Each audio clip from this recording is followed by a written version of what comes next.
This changes everything. If you don't know what happened on Friday, let me catch you up because we are heading into a very uncertain week that really could send this thing either direction. So earlier last week, China imposed some export controls on what is called rare earth, basically forcing companies who are exporting to quote unquote register, which can be a process that can be managed or gummed up, if you will. That caused President Trump to threaten an additional 100% tariff on everything coming from China, plus some software controls. So, what does this all mean? I think we need to step back first and just recognize what the underlying problem slash challenge is, because then we can get into the details. And finally, I have something you could look at to see how serious this is. So, what is the crux of the problem?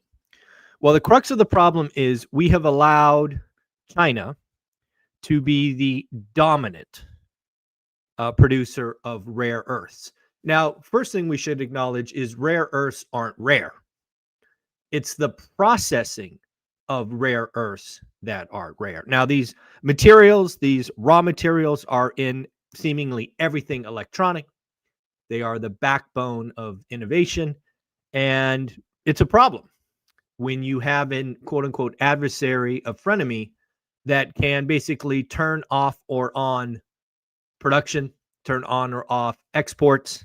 It leaves the United States in a problem, in a bad situation. This is one of the things we identified during the pandemic, the shutdown, is we relied on other countries for essentially our economy. So again, President Trump saw these export controls as a problem, slapped 100% tariff, and frankly gave lots of threats. But here's the catch. They do not go into effect until November 1st. That is important. Why? Basically, I mean, if we haven't learned by now, you're not paying attention. This is the Trump playbook. He's going to come out, make a very grandiose threat, which believe me, I think he will do it if required. But basically, this 100% threat on China is basically A, to say we're not happy, we're not cool with this. B, force China to, I don't know, retreat or tweak or soften message. And then finally, there's really only one thing that you and I need to look at to see how serious this is. And that is the planned meeting between President Trump and President Xi. If this meeting gets canceled, that's a real problem. I believe both of these men understand that if they got together, they could likely hammer out a deal that would be good for both countries. However, if it does get canceled, that means one or both have crossed the red line, and we are taking significant steps backwards. So at the end of the day, the stock market certainly had a almost 900-point drop on Friday. Rates, I mean, if you watch the 10-year note, whoa, the 10-year note crashed at end of day. I think it's down to like 4.05. We'll see today when market opens later today if it goes lower. But yes, this does have potential to change everything, or it could just be another one of those headlines that goes nowhere.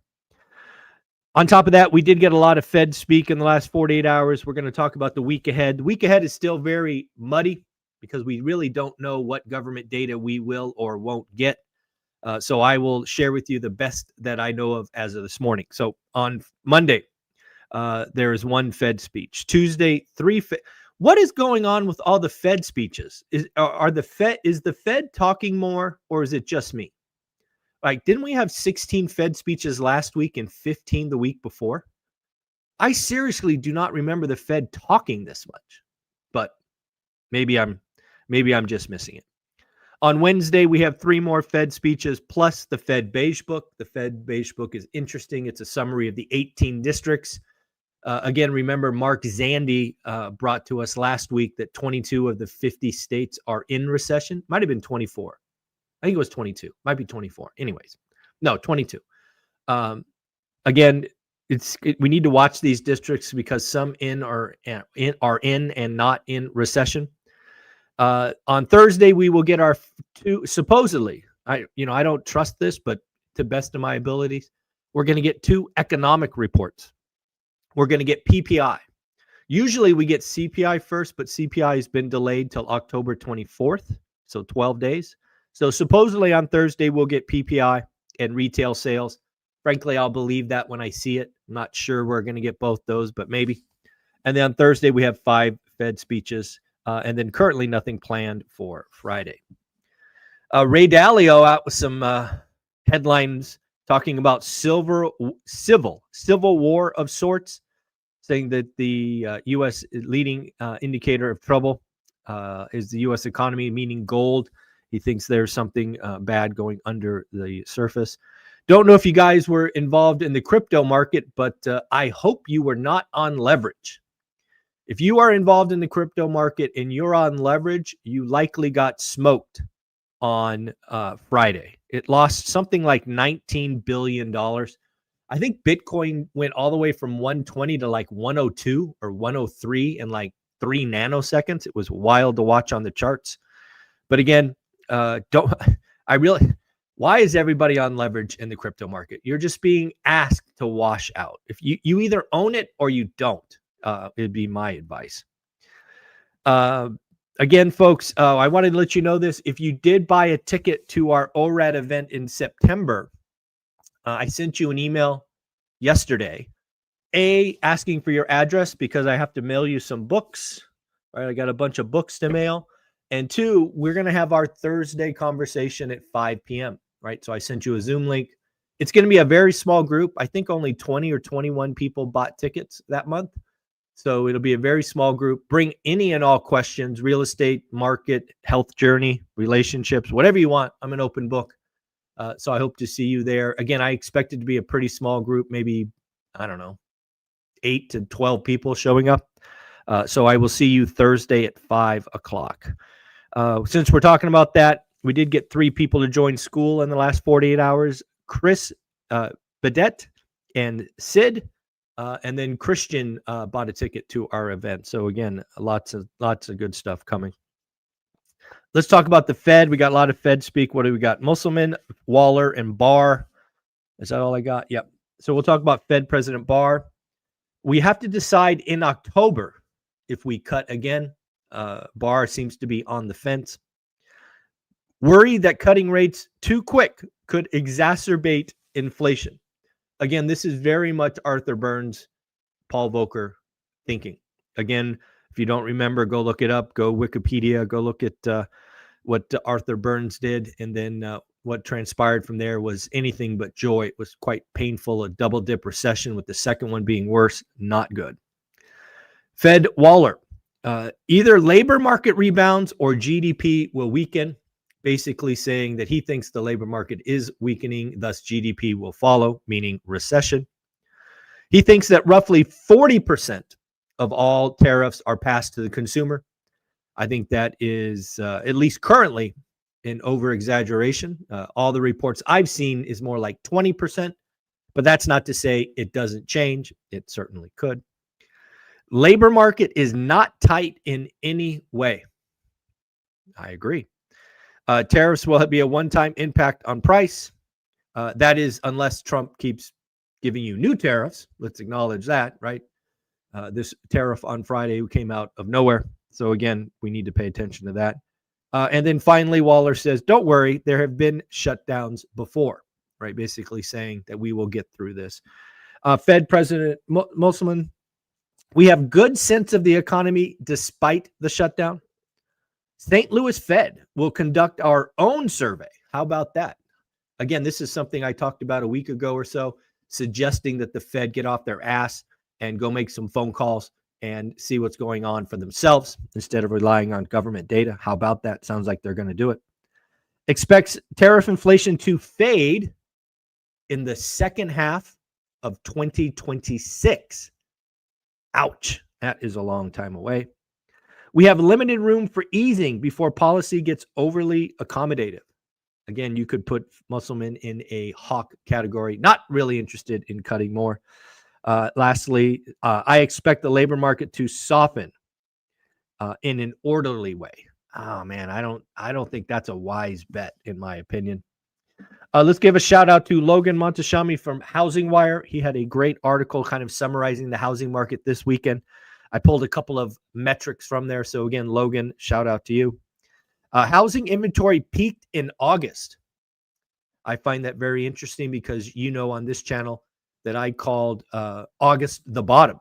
I said September existing home sales would be above last year and the year before. So Logan is basically saying August was the bottom as inventory has been falling.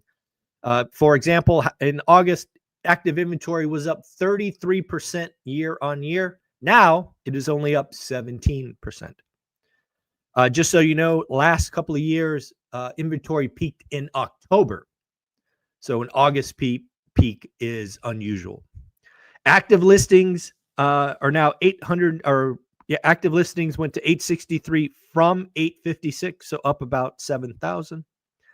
Inventory peaked May 23rd with 83,000. Last week is 64K. Again, new inventory. Listings with price cuts now 41%, basically 4 in 10 or 2 in 5 have rate cuts.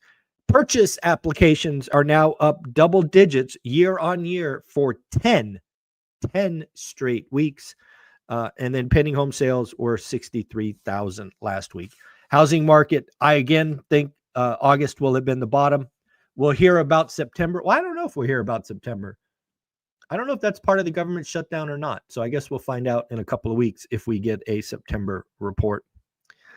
Last thing I'll talk about, there is a new book out that I likely will be getting from Morgan Housel, something like that.